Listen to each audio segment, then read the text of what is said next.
Hi students, இன்னைக்கு நம்ம class 12 maths 5th chapter 2 dimensional analytical geometry 2 ல exercise 5.2 ல 8th sum பார்ப்போம் இந்த வீடியோல. Identify the type of conic and find the center, foci, vertices and directrices. 6th subdivision பார்க்கலாம். 9x square minus y square minus 36x minus 6y plus 18 equal to 0. இதுவும் x square y square x term y term வந்து constant இருக்கு. So இதனால நம்ம அப்படியே identify பண்ண முடியாது. So group பண்ணிட்டு அதுக்கப்புறம் ஐடென்டிஃபை பண்ணலாம். இந்த 9x ஸ்கொயரையும் 36xையும் ஒண்ணா குரூப் பண்ணலாம். அதுல இருந்து காமனா 9 வெளியில எடுத்துறேன். அப்ப x ஸ்கொயர் minus 4x. ஓகேவா? அதே மாதிரி இங்க minus y square minus 6y இருக்கு. minus y square minus 6y. So இப்போ மைனஸ் மட்டும் நான் காமனா வெளியில எடுத்துறேன். அப்போ y square plus 6y is equal to minus 18. ஓகேவா? இப்போ completing square method பண்ணுவோம். 9 middle term என்னது 4 by 2 to the whole square. அப்போ 2 square பண்ணோம்னா 4 னு கிடைக்கும்.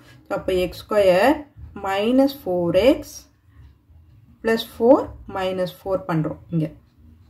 இங்க minus அதே மாதிரி இங்க y square 6 divided by 2 to the whole square. அப்போ 3 square na 9. So y square plus 6y plus 9 minus 9 is equal to minus 18. Okay va? இப்போ பாருங்க 9 இது என்னகும் 2 into 2 னு வரும் இல்லையா? அப்போ 2x2. அப்போ இது 2 square. அப்போ x minus 2 the whole square. இது 9 இதுக்கு மட்டும் போட்டிங்கன்னா இதுக்கும் 9 4s are 36 minus 36. அதே மாதிரி y இது வந்து 2 into 3 ஆகும். அப்ப 3 ஸ்கொயர் இருக்கு இல்லையங்க? அப்போ y plus 3 the whole square. இந்த மைனஸ் இதுக்குமே காமன். அப்ப plus 9 is equal to minus 18. இப்போ 9 x minus 2 the whole square minus y plus 3 the whole square is equal to minus 18 plus 36 minus 9. So constant எல்லாம் ஒரு term ஒரு இதுக்கு கொண்டு போயாச்சு நம்ம.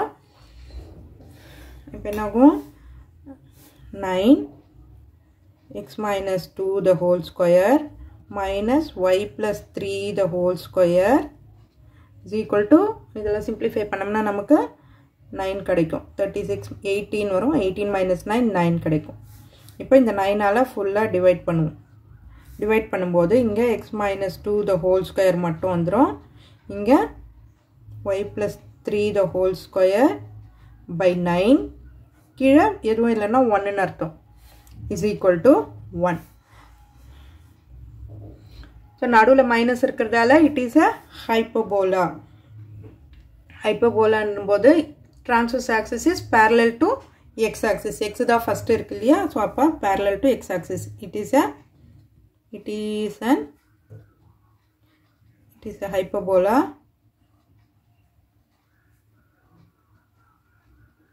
Transverse axis is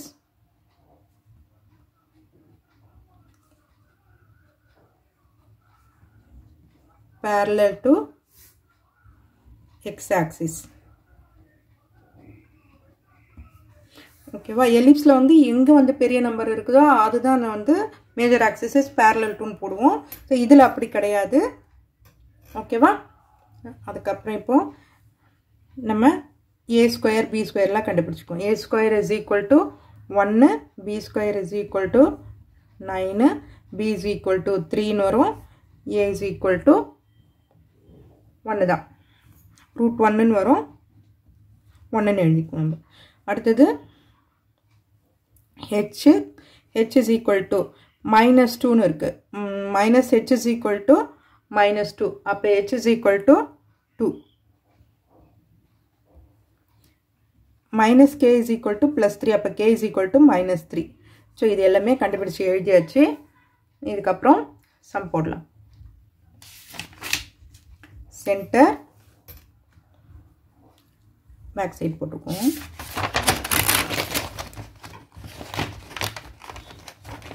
center h comma k.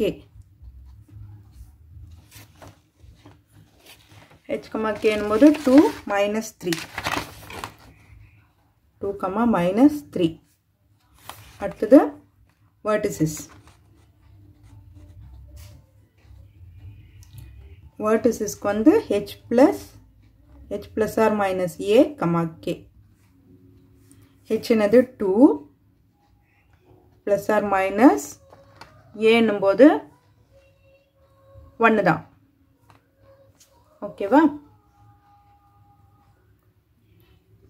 k minus 3. So இது 2 time வரும் இல்லையா? பண்ணும்போது 2 plus 1 என்னும்போது 3 comma minus 3. அதே மாதிரி 2 minus 1 என்ன 1 1 comma minus 3. vertices. அடுத்தது foci. foci என்னது h plus or minus c comma k. c கண்டுபிடிக்கணும். c square is equal to a square plus b square. அப்போ c square is equal to a square வந்து 1 plus b square 9. அப்போ c is equal to root 10. இப்போ h என்னும்போது 2 plus or minus root 10, k என்னும்போது minus 3. So ரெண்டுத்துக்கும் போட்டோம்னா 2 plus root 10 comma minus 3, 2 minus root 10 comma minus 3. ஓகேவா? அடுத்தது directrices.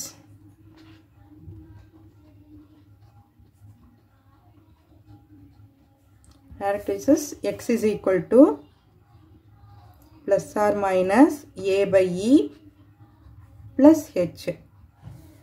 ஓகேவா? இப்போ e கண்டுபிடிக்கணும். e is equal to root of 1 plus b square by a square. e is equal to root of 1 plus b square என்னது b square 9 by 1. அப்போ e is equal to root 10. 1 plus 1 10. அப்போ e is equal to root 10. So x is equal to plus or minus e என்ன கிடைச்சிருக்கு நமக்கு 1 by root 10 plus h என்னும்போது plus 2. So இதையும் ரெண்டு time எழுதினோம்னா x is equal to 1 by root 10 plus 2. அப்புறம் x is equal to minus 1 by root 10 plus 2. ஓகேவா? ரெண்டு time போட்டு எழுதியாச்சு. ஸோ இந்த சம்ஸில் எல்லாமே உங்களுக்கு ஃபார்முலாஸ் தெரிஞ்சதுன்னா ஈஸியாக வந்து அப்ளை பண்ணி எழுதி முடிச்சிடலாம். இந்த வீடியோ உங்களுக்கு யூஸ்ஃபுல்லாக இருந்ததுன்னா சப்ஸ்கிரைப் பண்ணுங்கள். மறக்காமல் உங்கள் ஃப்ரெண்ட்ஸோடவும் ஷேர் பண்ணிவிட்டு பாருங்கள் ஸ்டூடெண்ட்ஸ். தேங்க்யூ.